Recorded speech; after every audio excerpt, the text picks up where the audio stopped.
กราบทักทายสำบายดีเด้อสวัสดีเอฟซีที่น่ารักทุกท่านวันนี้ก็มาพอๆกับน้องสาวราวเหนืออีกเช่นเคยเด้อซึ่งวันนี้น้องสาก็มีเรื่องราวข่าวสารที่น่าสนใจนำมาเสนอให้ทุกท่านได้รับชมและฟังนำกันอีกเช่นเคยซึ่งว่าเรื่องราวข่าวสารในวันนี้นะคะทุกคนหนุ่มลาวสาวลาวนะคะที่ทำงานอยู่ไทยถึงกับอึ้งหยุดงานเลี้ยงลูกก็ได้ค่าแรงรักหมื่นเลยเหรอซึ่งว่าอยู่ไทยมีแต่ได้กับได้และก็มีแต่ให้กับให้จริงๆเลยนะคะทุกคนซึ่งว่าหนุ่มลาวสาวลาวได้รู้ถึงกับอึ้งเลยนะคะหยุดงานเลี้ยงลูกก็ได้ตังค์นะคะทุกคนซึ่งเรื่องราวและรายละเอียดจะเป็นยังไงนะคะพวกเราไปรับชมคลิปวิดีโอนี้พร้อมกันแต่ก่อนจะรับชมคลิปวิดีโอนี้น้องสาก็ขออนุญาตหลายๆเด้อมาทางช่องของบังออนชาแนลที่น้องสาจะได้นำเอาคลิปวิดีโอดีๆของเขาแบบนี้นะคะมาเผยแพร่ต่อให้ FC ทุกคนได้ดูหลังจากจบคลิปวิดีโอพวกเราก็ไปช่องมุมมองของชาวไทยและก็ชาวลาวนะคะว่าพวกเขาจะมีมุมมองและความคิดเห็นยังไงซึ่งเรื่องราวและรายละเอียดจะเป็นยังไงพวกเราไปรับชมคลิปวิดีโอนี้พร้อมๆกันเลยจ้าแทนนี่ก็คือเขาเอ่ยว่าจังไดวะเงินชดเชยเงินสดเสยการหยุดงาน ทุกคนบ่ฮู้ว่าอ้อนน่ะก็คิดว่าได้หลักพันอิหยังประมาณนี้นะทุกคนแต่บ่น่าเชื่อเนาะแต่หลักหมื่นดีใจเก็บมาทั้งปีบ่ฮอดเนี่ยทุกคนอันนี้คือเราได้คือเงินเฮ็ดงานของเฮาแต่เฮาก็บ่เคยได้เก็บเป็นกอบเป็นกำแบบนี้จักเทื่อเนาะแล้วก็ที่สำคัญเนาะเฮาเป็นแรงงานมาทุกคนก็คิดว่าอุ้ยเฮาได้แค่ประมาณแบบหลักหมื่นได้มั่งเพิ่นหลักพันได้มั่งเพิ่นสิให้เนาะเพิ่นเว้าง่ายคือเพิ่นให้เท่าใดก็เอาแม่นคิดแล้วแต่เพิ่นให้เท่าใดก็เอาวันที่วันละจักบาทแม่นแล้วแต่นายจ้างเพิ่นสิให้แต่อันนี้เพิ่นให้จักมื้อนะ45มื้อเนาะในค่าแรง400 บาทจับแล้วก็45มื้อคูณ400แม่นบ่เพิ่นก็ให้400คูณ45บ่400คูณ45ก็ได้บ่คนเป็นตกเลขทุกคนค่ะ18,000ทุกคนค่ะเกือบ 20,000 ก่อนหน้านี้ได้อันนั้นอยู่แล้วเนาะได้เขาเอิ้นหยังนะเงินอีหยังประกันสังคมค่าคอร์สบูทค่าคอร์สบูทก็คิดว่าเอ้ยได้แบบอันนี้แต่ค่าคอร์สบูทก็บ่น่าเชื่อว่าสิได้ประมาณนั้นเนาะแต่ก็โชคดีของหมู่เฮาเด้โชคดีบ่น่าแล้วเขาจังว่าให้มาถูกต้องตามกฎหมายแม่นแล้วก็บ่บางคนนั่นท้องปุบกลับบ้านเลยจังประมาณหลายคนอันนี้คือหลายคนส่วนใหญ่ท้องแล้วกลับบ้านส่วนใหญ่ท้องแล้วกลับบ้านเนี่ยอยู่ไทย10 กว่าปีถ้าว่าคือบ่ได้เงินจากหม้องนี่ก็คือสิบ่ได้เลยคือเนาะเฮาอีหยังเฮาก็เป็นสิ่งใหม่ๆเบิดเนาะเพราะว่าเฮาก็คือฮู้ว่ามีลูกก็มีคนเอาเงินให้ประมาณนั้นมีลูกก็มีคนเอาเงินให้ที่เห็นมาหมู่บ้านเป็นเรื่องทั่วไปก็คือมีแต่เรื่องเสียเงินแหน่บอกเลยว่าเจ้าออกลูกอันนั้นอันนี้เจ้าเองเบิดทุกสิ่งทุกอย่างนี่บ่เคยคิดว่าสิได้เงินเป็นก้อนทองเนาะหลังจากทองมาเนาะเฮาก็สิทธิเฮาก็ได้ฟรีเนาะไฟฟ้าคันก็ฟรีอัลตราซาวด์ก็ฟรีอัลตราซาวด์ให้ทุกเดือนก็ฟรีให้ยาก็ฟรีแต่ว่ามีค่าใช้จ่ายเล็กน้อยๆมีแน่แต่เฮาก็บ่ได้คิดว่าพร้อมบ่ได้ถึงหลักพันเนาะแม่เงินเล็กๆน้อยๆที่มันต้องเสียอยู่แล้วแล้วก็ได้ยามากินทุกๆเดือนประมาณนั้นกับคอร์ดคือกันเนาะแม่นคอร์ดเป็นแบบว่าถ้าเลยเท้าคอร์ดเนาะก็ที่แรกเตรียมเงินตัวได้นะ20,000แสนอ่อนญาติบ่พอนะทุกคนเตรียมเงินไว้หลายเตรียมเงินไว้หลายเตรียมเงินไว้หลายเตรียมบ่ฮู้นะเตรียมเงินเกือบ 30,000 เกือบ 30,000 เปล่าคิดว่าสิว่าอยู่บ่ดีอาจารย์คิดว่าสิยืมคนอื่นนั่นแหละนะเพราะว่าบ่ได้เก็บเบิกเท่าแก่ไว้แหละเพิ่นก็ให้เราเพิ่นใจดีเนาะให้เงินตัวเสื้อเพิ่นสังคมก็ก็ตกใจได้เงินมาจังซั่นแบบที่เฮาแบบบ่คิดว่ามันสิได้หลายแต่พอเจบ่ให้เพิ่มอีกแล้วก็สิประมาณหลัก 30,000 40,000โดยประมาณโดยประมาณเนาะแต่ว่าเฮาบ่ได้เฮ็ดงานเฮาหยุดงานจ่ายค่าชดเชยให้ตั้ง45 มื้อพุ่นเนาะแบบบ่ได้เฮ็ดเพิ่นกระจายเหมือนว่าไงคือเหมือนกับคนเฮ็ดเลยนะเฮาเพิ่นบ่ได้เฮ็ดแต่อาจจะสิทธิทางเขาเอิ้นว่าจังได๋ทุกคนทางกฎหมายบ่หรือว่าจังได๋เนาะเพราะว่ากฎหมายคุ้มครองแรงงานเนาะเกี่ยวกับผู้หญิงที่ว่ามีบุตรเนาะมีบุตรก็คือคลอดบุตรลาหยุดมาเลี้ยงลูกเนาะเพิ่นก็จ่ายให้45 มื้อพอบัดนี้แต่กับหัวสิจังได๋เนาะก็คิดว่าบ่กี่เดือนเฮาก็ได้ไปเฮ็ดงานคือเก่าแล้วทุกคนค่ะแต่ก็สิ่งที่เฮาแปลกใจเนาะคลอดลูกอยู่ไทยอีหยังมีแต่ใดกับใดฝากคันจะมีคนดูแลมีคนให้คำแนะนำตั้งแต่ตอนฝากคันเลยกันเองทุกๆโรงพยาบาลเลยมึงที่ไปบ่มีแบบมองได้ที่เฮ็ดให้มันยุ่งยากซับซ้อนถามได้ตลอดมีคนให้คำแนะนำตลอดตั้งแต่ฝากจนคลอดแล้วก็จนสิฉีดวัคซีน2 เดือนไกลแล้วเนาะไกลแล้วไกลสิได้ไปฉีดแล้วไกลแล้วอาทิตย์หน้าเงินไปให้ก็บ่ได้ยังเลยตอนแรกก็ยังบ่ฮู้แต่ว่าเดี๋ยวเจ๊คิดเงินให้นะค่าชดเชยที่หยุดงานเนี่ยนู่นนี่นั่นบ่ถึงแล้วก็บ่เคยถามตลอดว่าจักบาทครับผมแล้วก็นับเนาะเงินลาย10 หลายล้านกีบเลยนะอุ้ยว่าทีแรกอุ้ยได้ลายแล้วเนาะนับมาแล้วเนาะเป็นปึกคือลายได้เงิน18 ใบมันเพราะว่าอีหยังเพราะว่ามื้อนั้นนวลเซาพอดีเนาะเป็นรับค่าแรงพอดีรับค่าแรงพอดีเพิ่นก็หาแยกกันเนาะหวยก็กำมาหมดแล้วเกือบประมาณ 20,000 ป้ายหมดแล้วกำลงมาโอ้ยเพราะว่าเป็นก่อนตั้งแต่อยู่มา10 กว่าปีอยู่เมืองไทยเข้าโรงพยาบาลนี่ยังย่านเสียเงินย่านมันนู่นมันนี่ย่านมันวุ่นวายย่านบ่ฮู้มาก่อนว่าถ้ามีสิทธิประกันสังคมอ่านเบิ่งช่องยื่นสิทธิประกันสังคมนู่นนี่นั่นบัตรทองก็ยังก็แค่ไปยื่นบัตรก็มีคนแนะนำไปเฮ็ดทุกสิ่งทุกอย่างไปเบิกยาไปตอนนี้ก็เพิ่งรู้แล้วว่ามันบ่ได้ยากกันอย่างขนาดนั้นบ่ได้ยากอย่างที่ตัวเองคิดว่าการไปโรงหมออาจจะง่ายกว่าประเทศเจ้าของด้วยซ้ำบางเรื่องนะเกี่ยวกับนั่นอีกอย่างหนึ่งเนาะสิ่งที่เฮาคิดว่ามันจะยุ่งยากการเลี้ยงลูกอยู่ไทยเพราะว่าหลายๆคนเนาะหมู่คู่หมู่เฮาเนาะน้องญาติพี่น้องยังหมู่เฮาออกอยู่บ้านเบิดท้องแล้วก็คือกลับบ้านไปออกอยู่บ้านเบิดแต่เฮาก็เคยมีคือกันพวกอ่อนก็เคยมีกันเฮ้ยอีหยังคือต้องคลอดอยู่ไทยอีหยังคือบ่ไปออกอยู่บ้านสิปลอดภัยอยู่บ่หลายๆคนได้ทุกคนที่มาเว้ากับอ่อนหมู่คู่อีหยังเนาะที่เขาแบบไปออกอยู่บ้านหั่นนะสำหรับเฮา2คนเฮาก็ปรึกษากันนะทุกคนว่าเอ้ยออกอยู่นี่ก็ได้นะพอจังได๋เฮาก็มีประกันสังคมเอาก็คิดว่ามันอาจจะได้เล็กๆน้อยๆเพราะว่าเท่าที่ได้ยินมาเนาะอันนี้ก็บ่เคยสิว่าบ่ได้คิดว่าสิได้ด้วยซ้ำนะเลยก็คิดว่าบ่แม่นสิว่าสิได้แบบขนาดนี้ด้วยซ้ำแต่ก็คิดว่าเฮาก็ซอยกันเลี้ยงนะปรึกษากันกับแฟนเนาะซอยกันเลี้ยงเฮาคลอดอยู่นี่แหละแต่ก็อาจจะคนทางบ้านนำทุกคนค่ะทางแฟนแล้วก็ทางครอบครัวทางอ้อนแล้วก็ทางแฟนเนาะเขาก็ตัด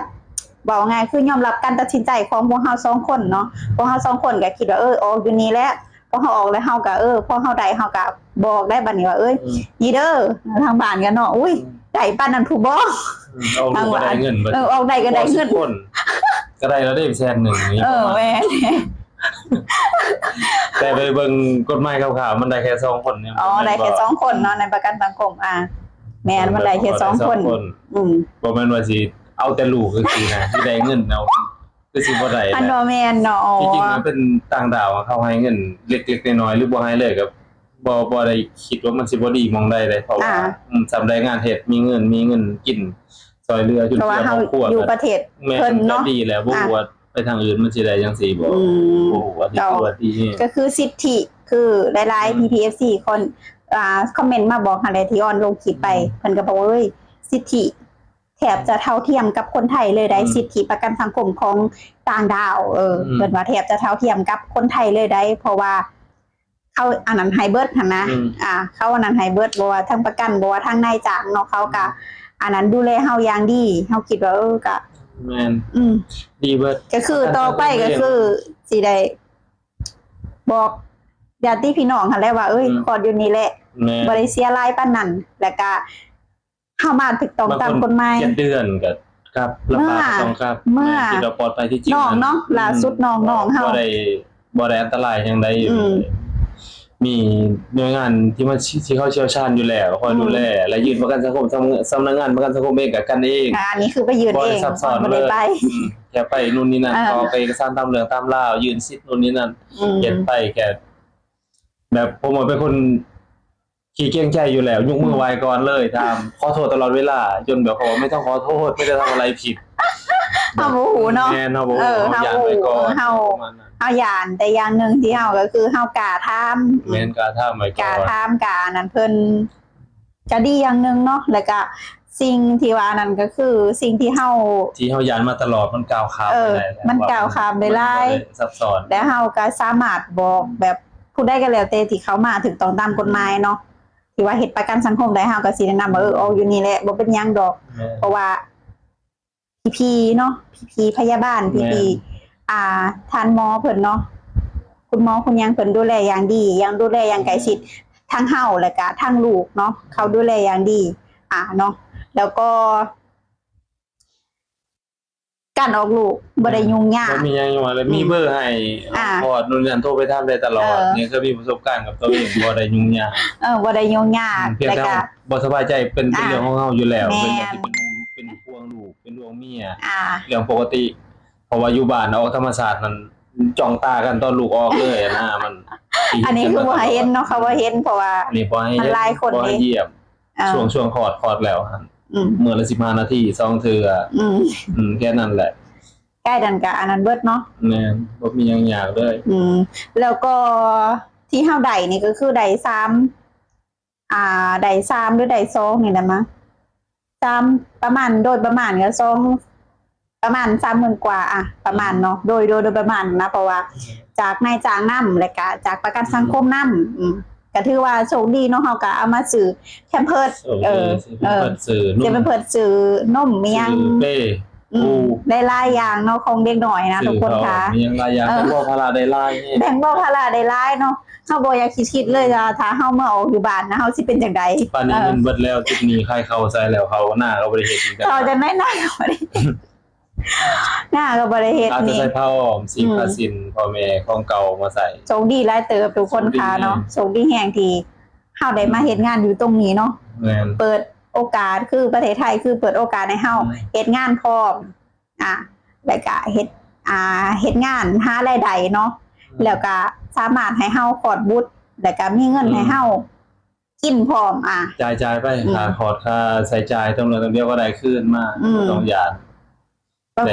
งคนเขาก็บ่อยากเฮ็ดได้เนาะประกันสังคม แม่น เขาอยากแต่ว่า เป็นหยังบ่ได้ป่วยซะหน่อย แม่น ต้องเฮ็ดมันจะ แต่ว่า เป็น ปัจจุบันนี่อาจจะ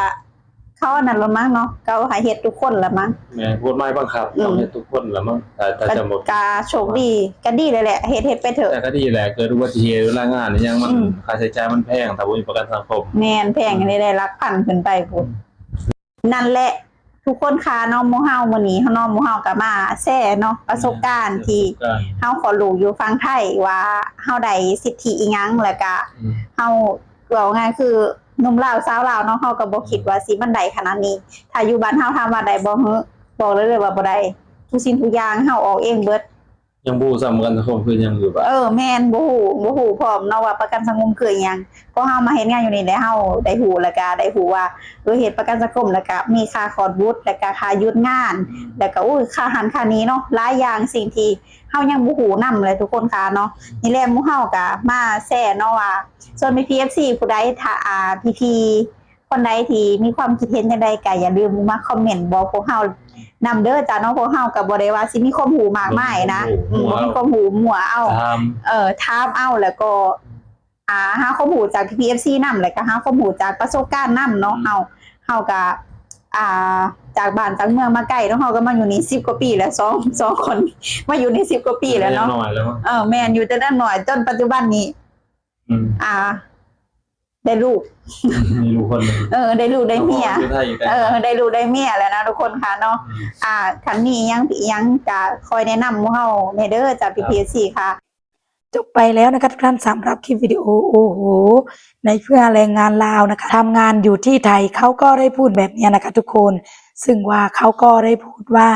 โอ้โหซึ่งว่าอยู่ที่ประเทศไทยนะคะ ไม่ว่าจะคลอดบุตรหรือว่าลางานหยุดนะคะเลี้ยงลูกอยู่ที่บ้านก็ได้ตังค์มีแต่ได้กับได้นั่นเองนะคะทุกคนทีนี้พวกเราก็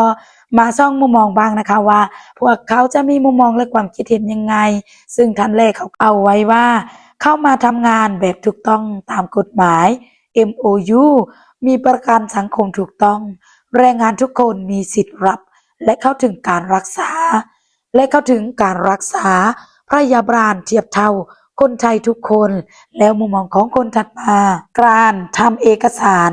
ทำงานถูกต้องตามกฎหมายก็ย่อมได้สิทธิ์ได้รับการคุ้มครองจากกฎหมายแรงงานหน่วยแรงงานประกันสังคมอนาคตบุตรเจ้ามีสิทธิ์ได้รับสัญชาติไทยแล้วมุมมองของคนถัดมาขอให้ลูกสุขภาพแข็งแรงเติบโตอย่างมีคุณภาพแล้วมุมมองของคนถัดมาดีใจด้วยจ้าตั้งใจเก็บเงินเยอะๆช่วยกันทำมาหากินให้มีตังค์เยอะๆสร้างบ้านสร้างครอบครัวจ้าแล้วมุมมองของคนถัดมาคนไทยอยากให้เด็กได้ดื่มนมแม่เพราะมีประโยชน์มีภูมิคุ้มกันโรคและให้ลูกและแม่มีเวลาให้กันเลยผลักดันเป็นกฎหมายให้แม่ราคลอดโดยไม่โดนหักรายได้แม่จะได้เลี้ยงดูลูกด้วยความสุขไม่ต้องเครียดเรื่องเงินแล้วมุมมองของคนถัดมาก็เป็นของคนสุดท้ายกันแล้วนะคะซึ่งเขาก็ได้มาแสดงความคิดเห็นเอาไว้ว่าดีใจด้วยขอให้ตั้งใจช่วยกันทำมาหากินทำดีได้ดีสู้ๆครับแล้วเนี่ยนะคะทุกท่านก็เป็นบางมุมมองนะคะที่แอดได้นำมาอ่านให้ FC ทุกคนได้ดูซึ่งว่าได้รู้ได้เห็นแล้วก็โอ้โหสุดยอดมากเลยนะคะประเทศไทยท้ายเนี่ยนะคะหากว่า FC ท่านไหนที่เข้ามาดูก็สามารถแสดงความคิดเห็นใต้คอมเมนต์ได้นะคะเพื่อเป็นการแลกเปลี่ยนความคิดเห็นซึ่งกันและกันค่ะท้ายนี้นะคะน้องสาก็ขอขอบคุณ FC ที่น่ารักทุกท่านที่ให้การติดตามรับชมด้วยที่ตลอดมาและตลอดไปท้ายนี้นะคะน้องสาก็ฝากช่องน้องสาสาวลาวเหนือด้วยนะคะฝาก FC ทุกท่านช่วยกดติดตามกด Subscribe กดไลค์กดแชร์เพื่อเป็นกำลังแห่งใจในการทำคลิปวิดีโอต่อไปสำหรับคลิปวิดีโอนี้ขอกล่าวคำว่าสวัสดีจ้าบ๊ายบาย